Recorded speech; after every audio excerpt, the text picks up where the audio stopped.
Hello, and welcome to the next episode of She Runs a Business podcast. Today, I have an honor and privilege to have an amazing guest on my show. It's one of my coaches and mentors. He is also known as a leader's leader, coach's coach, teacher's teacher, mentor's mentor, and the advisor to the top 1%.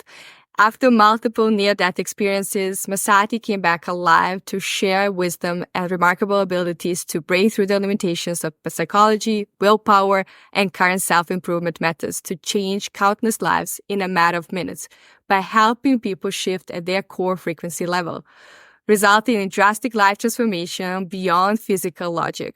His method, Exponential Intelligence, is the next generation of human advancement that utilizes the power of frequencies to massively transform your life, not just improve it. Masati, thank you so much for being here. I know you're doing amazing work in the world, and you're also doing like healing for royalties, celebrities, Fortune 500 companies, and also teach medical personnel how to implement XI in their practices. Thank you so much for being here. I'm honored to have you on my show. Nina, thank you for having me. Thank you. Before we dive into the world of exponential intelligence, I would love to know about your near-death experience. What really happens when you have a near-death experience and how that impacted your whole life? Absolutely. And, the key, Nina, is that it's not just a near-death, experience that elevates you to higher states of consciousness. And there's tons of people who've, gotten, say, fantastic abilities. Mine's very, very different than most. Some people have amazing healings, like Anita Murjani. She healed herself of cancer. Some people have, like they get great at math, or they can learn a language right away, or, they have photographic memories. So there's all these possibilities that people have after a near-death experience. And, it's very similar to, say, a psychedelic altered state, where it is an altered state where you go into higher levels of dimension, right? And then something shifts for you massively at that level, and then you bring that consciousness or that knowledge back down. The important aspect of my near-death is I call them a conscious near-death, because I think I was groomed to have those near-death experiences to elevate me to higher states of consciousness or knowledge. So the first near-death, before that, I was searching for that one key answer of, life, like very much like Einstein, who just wanted that one equation of life, like mathematical equation of life. And so I was searching for that because it sounds really cool as a young kid, And I looked for, the religious perspective, spiritual perspectives. And there was a lot of, say, questions unanswered for me. Right? And even today, you see religions really don't pan out. And I'm not saying any religion or spiritual practice is bad, but we need to seek deeper. And then also wealth. The wealth didn't pan out either for me. Wealth is fantastic, but I knew a lot of wealthy individuals, and they were still ill. They were still, they still got sick. They aged just like normal society. They had the normal problems of, say, the norm, the masses. They just were more comfortable going through the process. And I'm going, well, that's not correct either.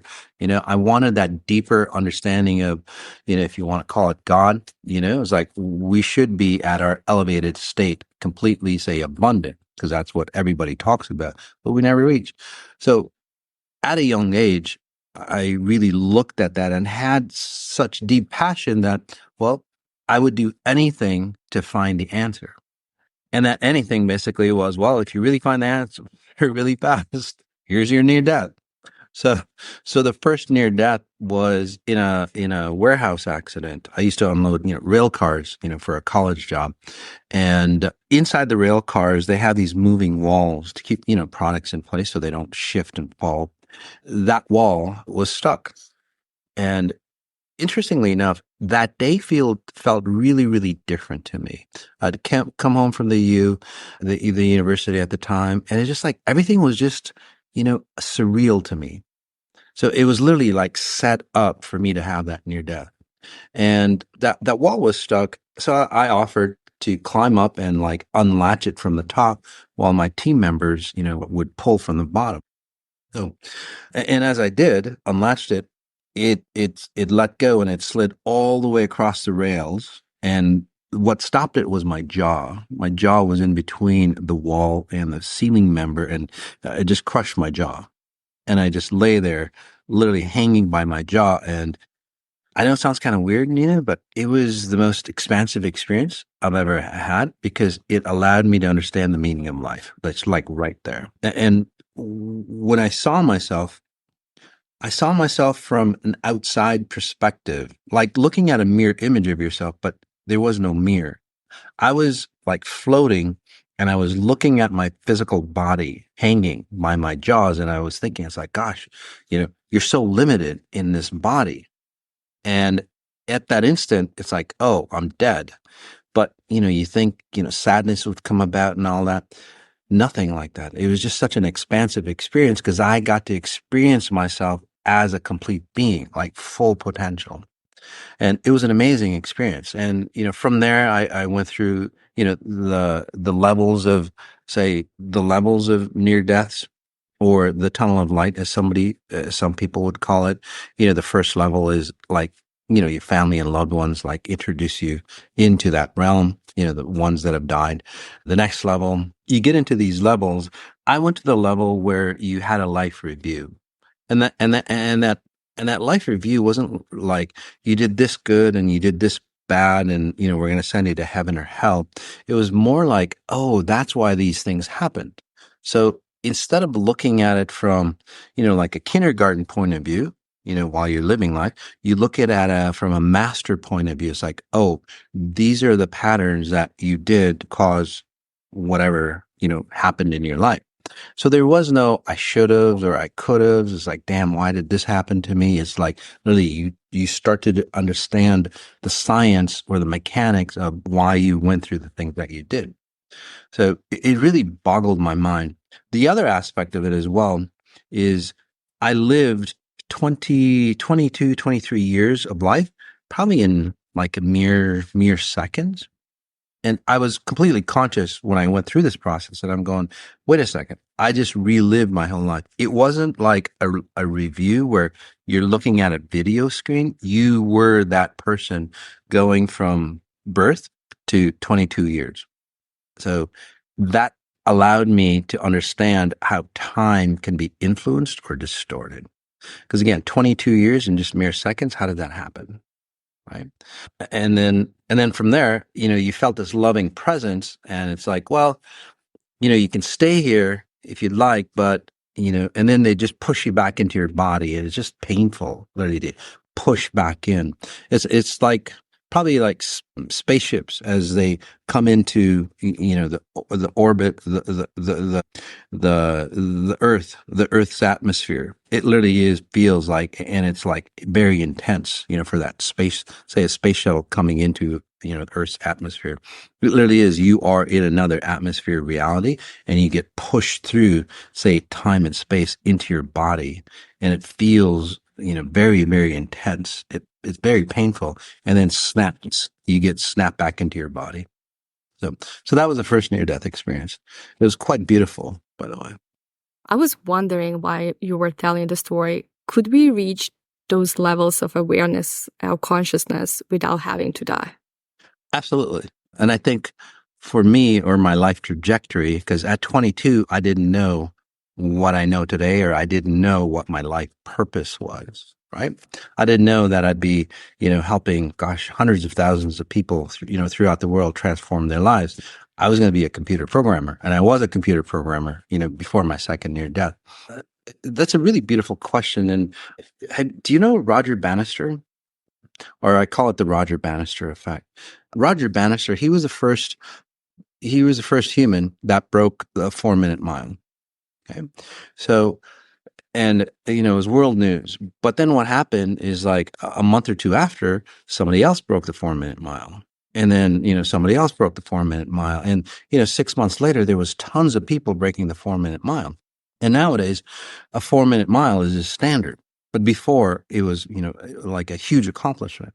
So I think for me to achieve that level of understanding and clarity, especially after the second near death, which I learned the science behind how this reality works, the physics of this reality, I think it allows more and more people to become more and more exponentially intelligent, so to speak, where they don't have to go through a near-death experience. They still have to go through the work and the process of cleaning themselves up, clarifying, but they don't have to have a near-death experience.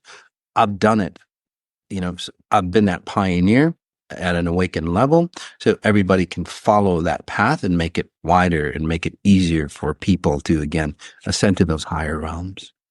And I think we see that around the world. More and more people are, say, awakening to the possibilities without, there's a knowing out there, a really prevalent knowing that, something that we are is much grander than what we think, the physical, realm or limitations are. So, yes.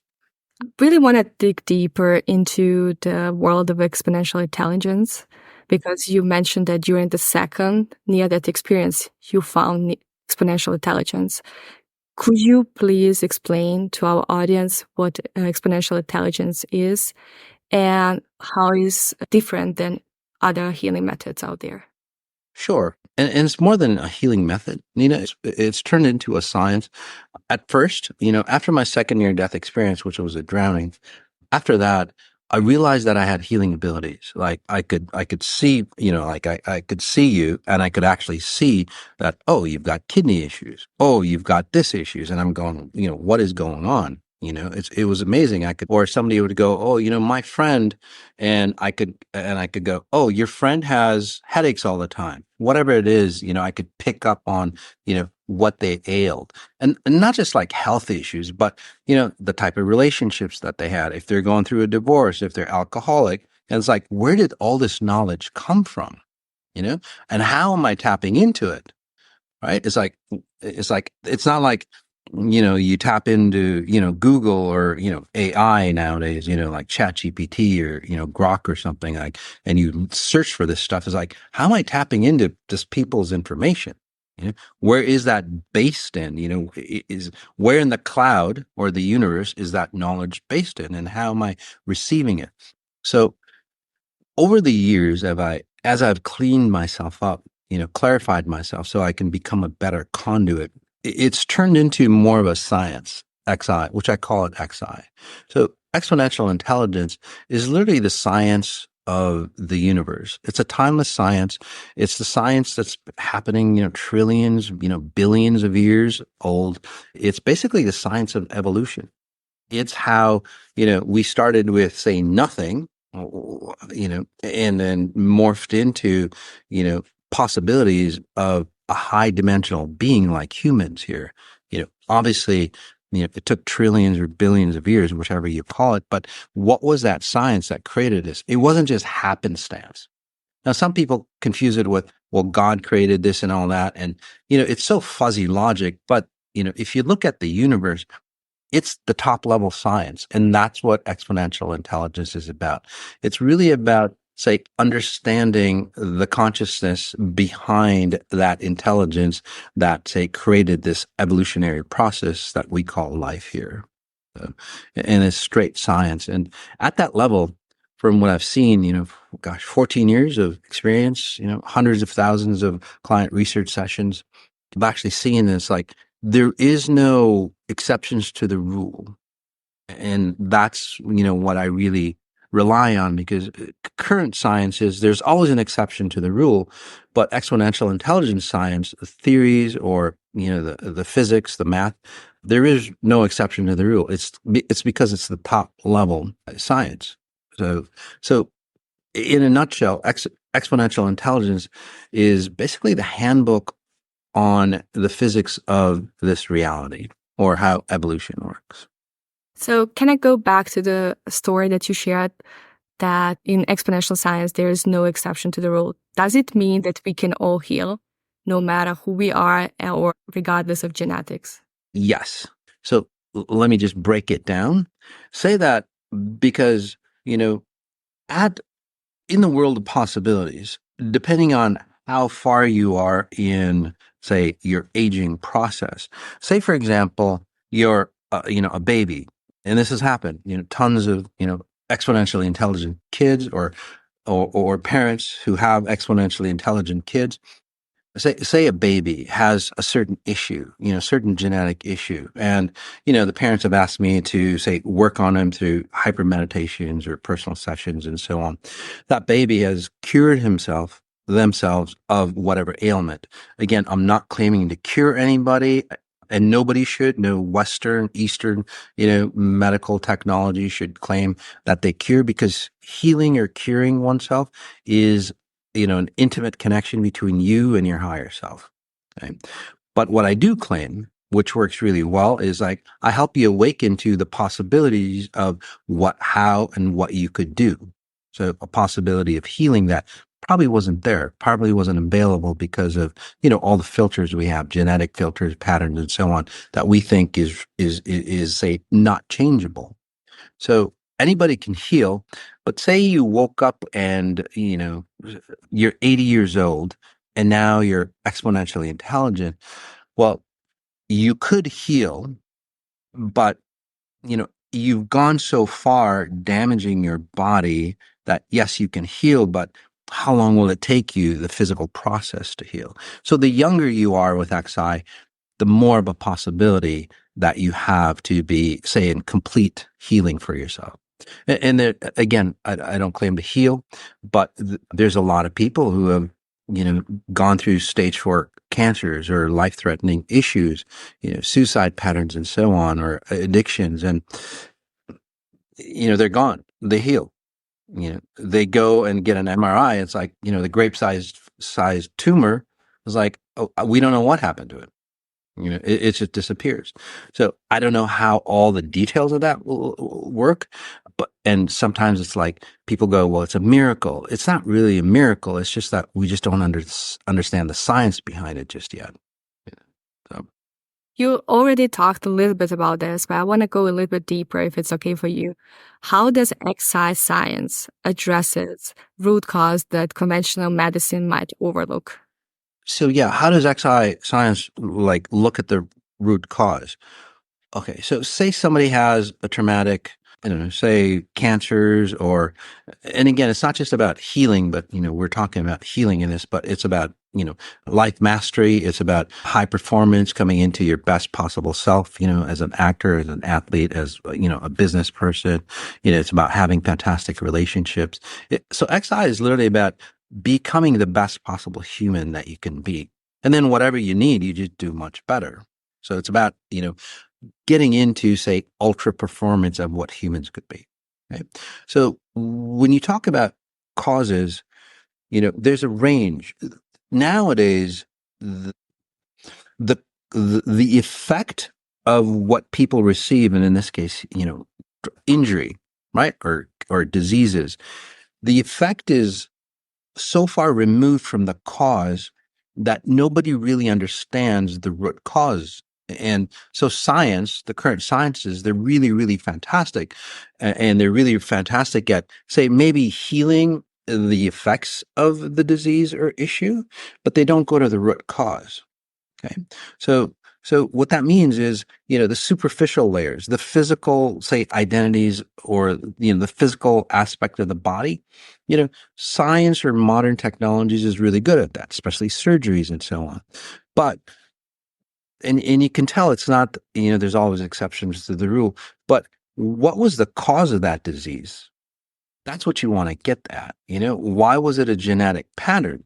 And, through the years of, studies, and again, field studies, actual people, not clinical trials, but actual people, it's like once you start to remove the cause, and there's a couple scenarios or ideas where you can go, oh yeah, that changed, the genetics of that person. And let me explain, because science can go, well, poo-poo at what I just said. So say a parent comes to me and they have a genetic issue, like say cancer. Cancers run in their family, right? They have cancer. So they come to me as a last resort most of the time. And because all the other modalities didn't work, so it's like, okay, I help them awaken to go, this version of who you are, it has a cancer. This dimension, this version of who you are does not have cancer. You're totally healed. So it's like, let's move you because it's all about multidimensional space, multidimensional healing. I don't help the person heal where they are. I don't help this physical form, this physical identity. I help another version of them out there. And by the way, there's a lot of, say, physics now that is coming up, especially quantum mechanics, quantum physics, that, say, reflect what I'm saying. So what I say is like, okay, you've got cancer here. This version doesn't. This version of yourself in the multidimensional realm doesn't. Let's move you over. And this is how, again, that magic happens for people. The cool thing about that, Nina, is that, you know, say that, and this is a real life example, that mother that healed herself of cancer, her child that had, and her child was young, her child that had possibilities of cancer or showing signs of cancer, over months later, since that child is connected to that mother, it's like she didn't have any cancers either. She was cleared of the cancer. So you can see that to me, and there's many other, situations like that where, say, somebody heals and then the family around them heal as well, or they massively transform. So obviously it's not, again, clinical studies. We need more studies on that, but it's a really, really good start. I think what you said is the reason why I love healing so much, because there's a huge ripple effects in society. When we heal people around us. And that's why I really, really love healing. I also love what you do because you changed my life so many times that I cannot say enough thank you for the work you do. And I also want to share a little bit about the healer burnout, because that's a real thing. And you also help healers heal from burnout. Can you explain what exactly healer burnout is and how we can prevent that? Healer burnout is, when, at the cause level, not the effect level is people get burnt out. And by healers, you might go, well, healers, energy healers, Reiki healers, all those, say, alternative healing practices. But healer burnout could be like Western medicine, doctors, surgeons, psychologists, nurses, healthcare workers. They get burned out as well. So both sides get burned out. And, that's really the a sign that how, whether it's Eastern or Western or whatever modality that's out there, it's not really working out well. Okay. So one, as I explained, is like, you know, you look at, say, well, in the US, doctors and healthcare professionals, they have one of the highest rate of addictions, and they have one of the highest rates of, say, suicides. So is that a really great healing modality to use, right? And these are the extremes. The other people, they're stressed out, they age faster. People who have, say, abilities, or channel, right? And I can explain the science behind how channeling works and so on like that. Although they could have, say, success with their clients, they're burning out because they're using their own energies to help heal. And if you're using your own energies to heal, again, Western doctors do that. Eastern philosophy, healers do the same. You're using your own frequencies, your own energies to heal that other person. You're taking on their baggage in exchange, and that's how clients heal, or that's how your patients heal. How many people can you help that way? And this is where healer burnout happens. The wounded healer syndrome. It's not just for, again, the Eastern philosophies or the woo philosophies. It's happening right here in America. In fact, there's a lot more like Western medicine doctors coming to me and going, "Hey, I can't stand this anymore. I'm burning out." There's a lot of psychologists that come to me because a lot of people in psychology, they took psychology to heal themselves. And I think that's what most people do is like, well, if I can go help others, that means I can heal the part in me that's still, wounded or broken, but then they never figure it out, unfortunately. And this is where XI is really, stands out. And there's a testament to, I don't know, thousands of healers already that are nurturing themselves as they help others. They look more vibrant. They look more healthy. I myself, I don't know, gosh, tens of thousands of clients, through any range, and I get younger by the year. I'm 63 years old, and if you saw my pictures 10 years ago, I'm more vibrant, healthier, wealthier, everything, all aspect of spherical abundance. You can't say that, with any other modality. By the way, Nina, as you know, XI isn't a modality. So the cool thing about XI is that it's not another modality you have to learn. It's not you change your practice. It's just like the logistics of how you say operate your human identity, your body. Let's change that so you don't have to sacrifice, you don't have to destroy yourself to say help others. Right? You enhance who you are, and healing others or helping others becomes a blessing to you and the person. Because if you're not, say, completely healed yourself, that patient of yours cannot heal, no matter what you do. And that's why medicines and surgeries and Reiki and all those fantastic modalities, again, they're fantastic modalities, but they're all missing the one key that we provide in XI is like the person doing the healing must be healed themselves. Even if you're a shaman, and you're going through psychedelic journeys, that shaman is messed up, your journey is going to be messed up. If that surgeon is messed up, your surgery isn't going to be the best possible potential for you. So again, if you clean and cleanse and heal yourself first and then work on your patient, you have better results for your clients. Plus, you feel whole as well because you're doing a complete rejuvenation on both of you. I agree what you said, because I think it's very important that we emphasize this, because very often we want to heal others without healing ourselves first. And that's a big issue here in this industry. And I remember when I started doing healing, I realized that if I want to help others, I have to help myself. I need to overcome my own fears, my own doubts and limiting beliefs. So otherwise, I cannot really help anybody because I get stuck in my own patterns and I cannot see the real issue because I see that through my patterns and limiting beliefs. And that was something that I realized very soon, that healing has to come first for myself, and then I can help everybody else. And there's also one thing I want to talk about for people who are sitting and watching this or listening, and they are thinking, oh my God, this sounds great, but I'm not really 100% convinced. What advice would you give to them, especially to doctors, nurses, medical personnel who wants to implement this in their healing practice, but they are not really sure that they should do this? Sure. Absolutely. I mean, you have to take a look at things, from an outside perspective, an observer's point of view, a scientific point of view, rather than your personal truths, or your personal ideations of how healing or how everything works, right? So, look at your clients. I mean, is the is a uh, is the industry that you're in, are you again destroying yourself to help others? That's one key. So just look at the facts here.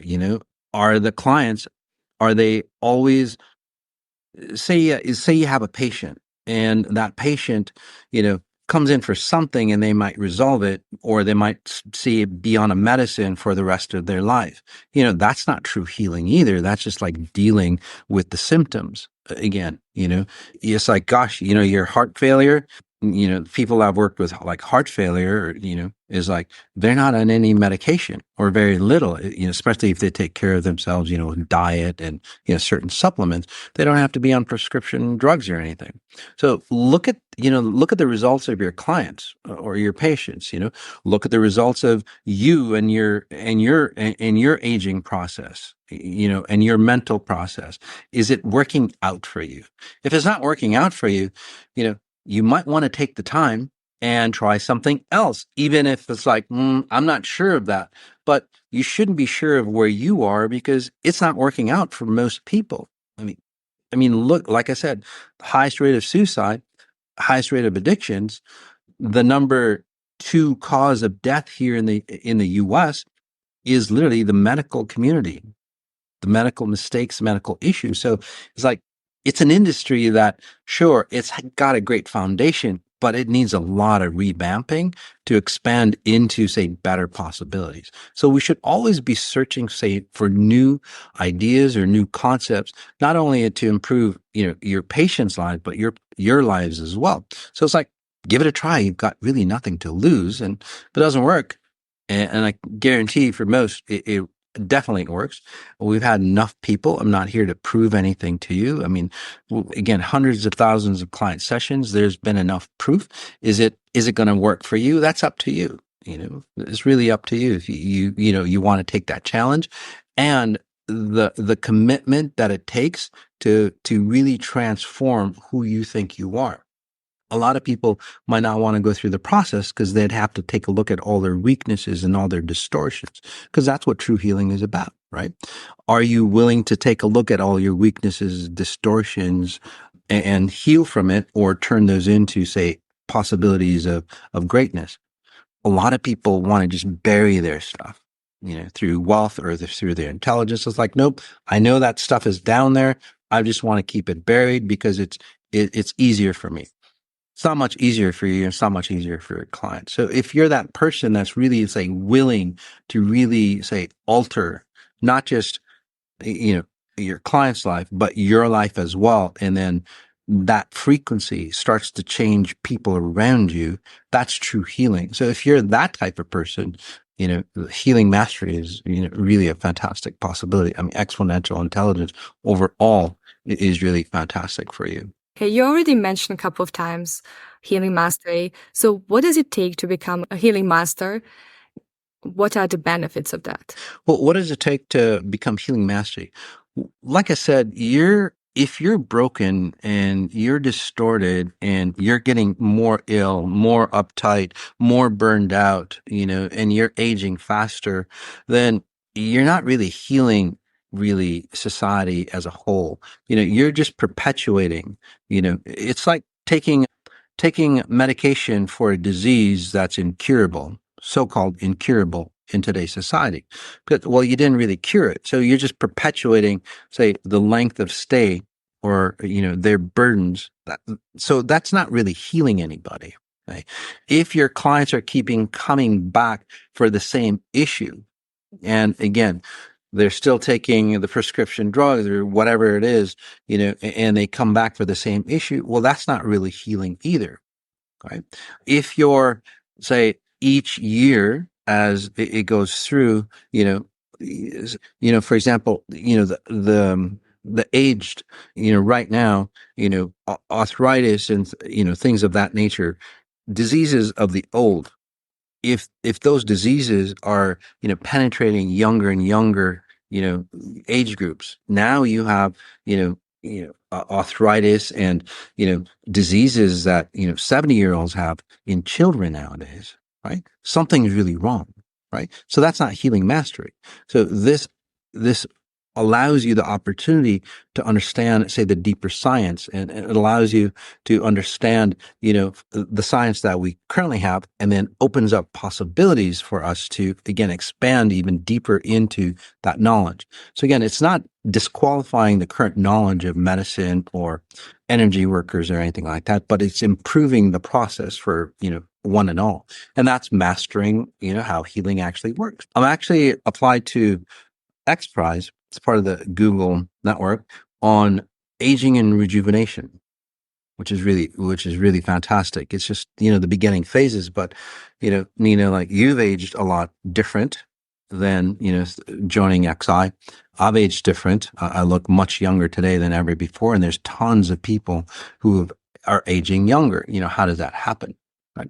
So those are the possibilities. So, the more and more people we can get involved, the more and more, results, the better results, the more studies we can do. I think it's a great opportunity for us to really, say, advance the needle in true healing.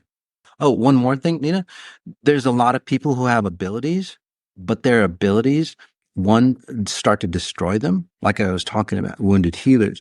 So using those abilities to, say, enhance you rather than destroy you while you help others. That's another reason why you want to take healing mastery. It's really a profound transformation of the individual, the actual person. Again, it's not a modality, another modality that you need to learn. It's a process on how you can heal yourself while you heal others as well. So we all benefit. I want to talk about the new program that you have. It's called Healing Mastery. It starts on November 2nd. Can you tell us more about this program and how we can get involved in this? Healing Mastery, it's not a course, it's of teaching you another modality. Okay. It's understanding the possibilities and going beyond, say, the realm of physical healing. Because true healing actually happens at your, say, spirit level. And I know that might sound woo-woo to doctors and so on. So let me explain what spirit level is to me or to what XI. It's that super intelligence that created you before you were even a single cell. There was a blueprint. There was an intelligence there before you were a single cell, before you even had a brain, before you even had a concept of self. What was that intelligence that created your blueprint of self? So healing mastery allows you to access, right? Obviously it does take, time, not as, decades, but again, does take time to say, clean yourself up to access those realms. So that's what I say when I say your spirit level. Okay. Again, it's the super intelligence that created it created the self. So healing mastery is literally a course to clean yourself up, right? To access that level of intelligence.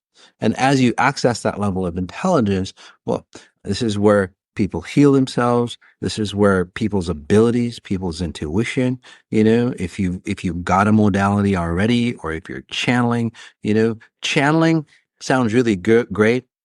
But again, most people who channel, they lose their sense of self. It destroys them as they age. So you want to do channeling properly. There's other types of modalities as well, or other people who know things, right? Do you want to do that properly so it doesn't destroy you, so it doesn't say attacks you? Because that's what those modalities do for you. Even Reiki, there's a lot of people who say absorb people's distortions, absorbs people's pains, right? You don't want that. How many people's garbage and pains and illnesses can you absorb before you go, shit, I'm out of here? I've heard that so many times from healers, is like, Moss, I need a break, right? There's people who heal in those types of modalities that can only see like one or two clients, and then they're drained out. Again, you're taxing your body. I'm at expos, trade shows, and I could work, and I have worked over the period of like 10 hours or so, and fresher than ever, over 200 clients in that day. So again, it allows you to, one, enhance your abilities. If you're a Western medicine, like healthcare worker, nurse, doctor, surgeon, psychologist, it's really fantastic for you, because you start to understand the deeper science behind your expertise. So again, it's not moving away from your science, it's going deeper. So it's understanding the pitfalls of your industry or of your knowledge, because you get more intuitive on that. It doesn't destroy you. In fact, you heal yourself as you heal others. The other aspect too is that, well, since you get true healing, it becomes a natural marketing, because, people tell other people, it's like, gosh, yeah, I went to so-and-so and I actually healed myself. It increases your income as well, because you're actually doing, say, a positive service. It's not just a recycle of those individuals. So it literally breaks how we see the healing standard or the healing paradigm of this world. It really brings it up to another level of healing. So it's really powerful, and hence the healing mastery course. Something you said that really needs to be emphasized here, that you worked on 200 people during one day. And I can confirm that. I met you in Spain, and you had sessions from early in the morning until very late at night, and you were not tired. And that's the beauty of this work. That's why I see huge potential in this work. And for everybody who wants to try this, and I highly encourage you to try this because it's going to change your life. It's going to change how you see your life, how you experience yourself, how you feel, your family life is going to be changed. And for everybody who wants to try this, we have a special gift for our audience. Everybody who wants to join Healing Mastery course, use the code VIP200 to get $200 off. This is a special gift. Thank you, Mas, for this amazing gift to my audience. You're so welcome. The cool thing, Nina, is that with this new concept of exponential intelligence, especially if you don't have to spend hours and hours on a person.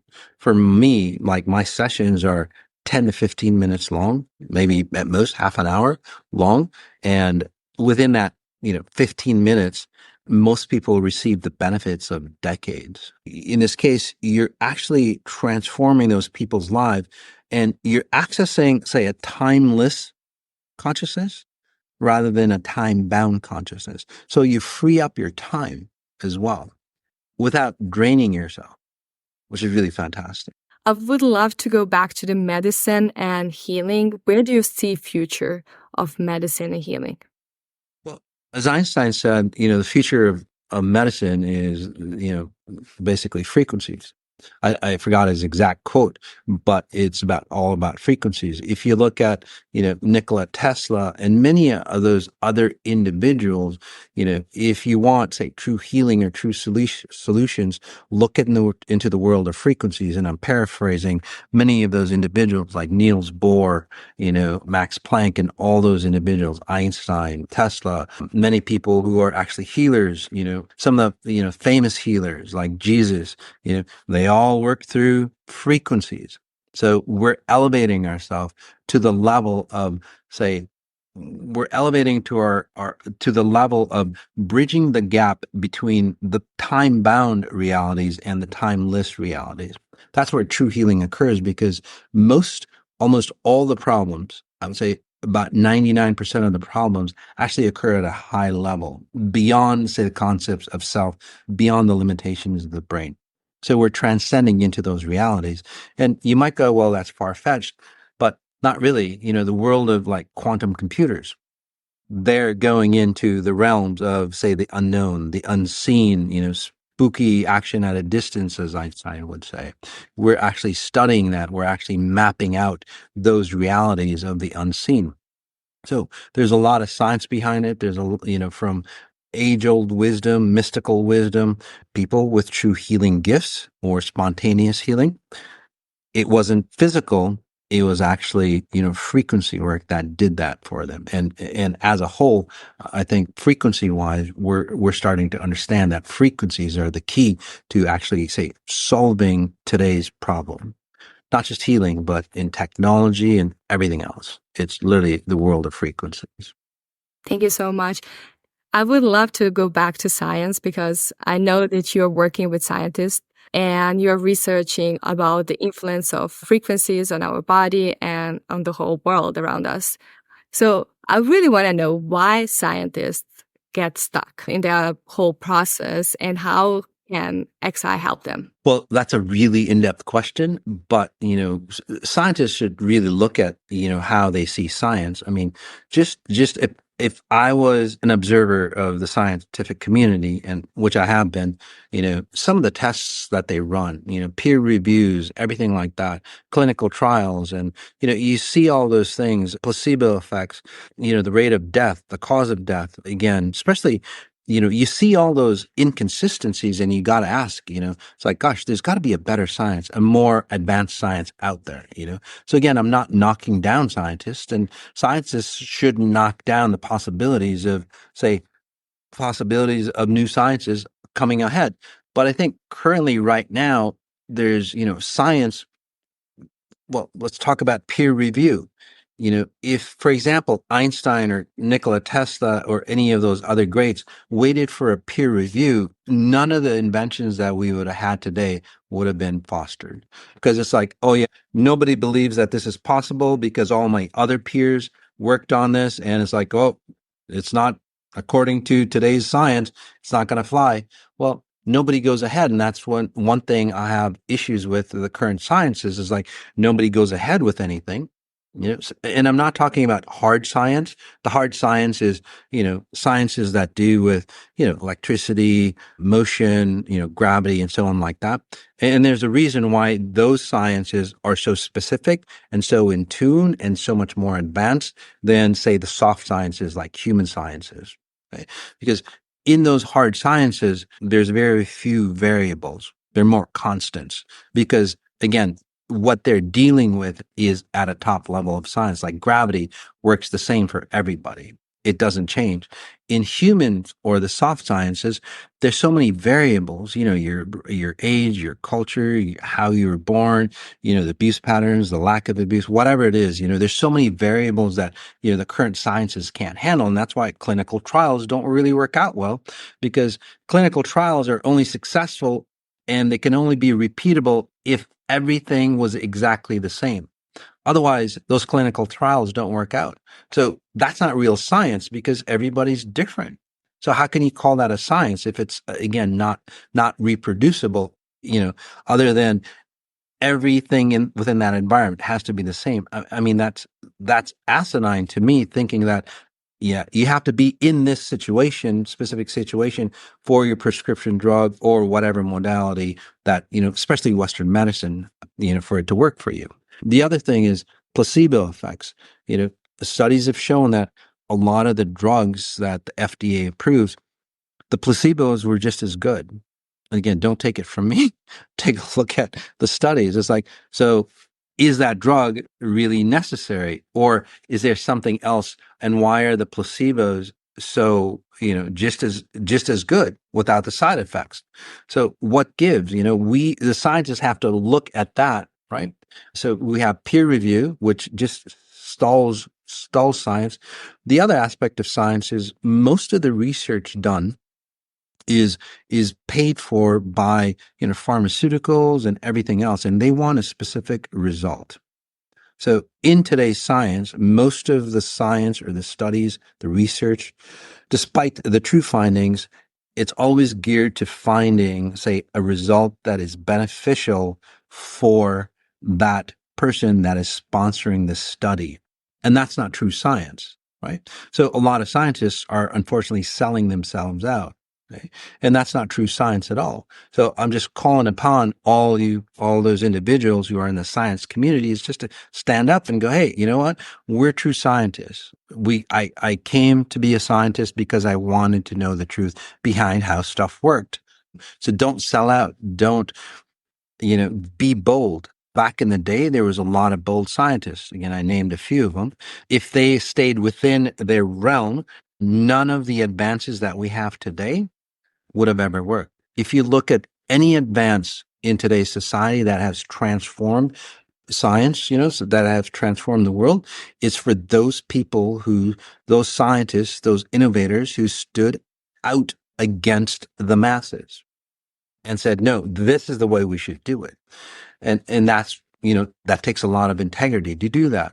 And now, over like 14 years of proving these things and, all these people healing themselves and of amazing things that, especially with kids like ADD, ADHD, if you are a healer or a counselor that, wants to help kids, really, really, really help kids, not just sustain their issues, but help them, you'd want to take the Healing Mastery course.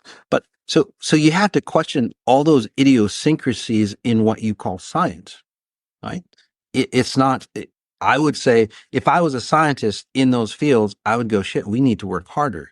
And this could be that possibility or that tool to go, yep, this could clarify some of the inconsistencies or the many exceptions to the rule that, well, most science has, especially in the soft sciences. And one more thing, it's not true science when every few years, every decade, the science goes, well, 10 years ago, what we thought was all wrong. It's actually totally the opposite. How many times have you heard that from scientists? It's like, well, what gives? Then it was never the real science because you were all wrong. In science nowadays, and the testing facilities they have is based on the instruments that can test the validity of the theory. Right? So nature doesn't need testing validity, right? It just is. There's a perfect science behind it. So what that means is that, because of, say, new technologies, new advances of, say, studies, new instruments that can evolve our understanding, because of those new instruments, new ways of trying things out, we find out that the previous science was absolutely wrong. I mean, you can go back in history, right? Without the advent of, say, the microscope, nobody knew the world of bacteria and viruses and so on like that. Nobody knew that. And everybody thought it was all okay. But then, the telescope came in and it's like, the microscope came and it's like, damn, there's a whole new world out there, right? So again, you have to question those phases.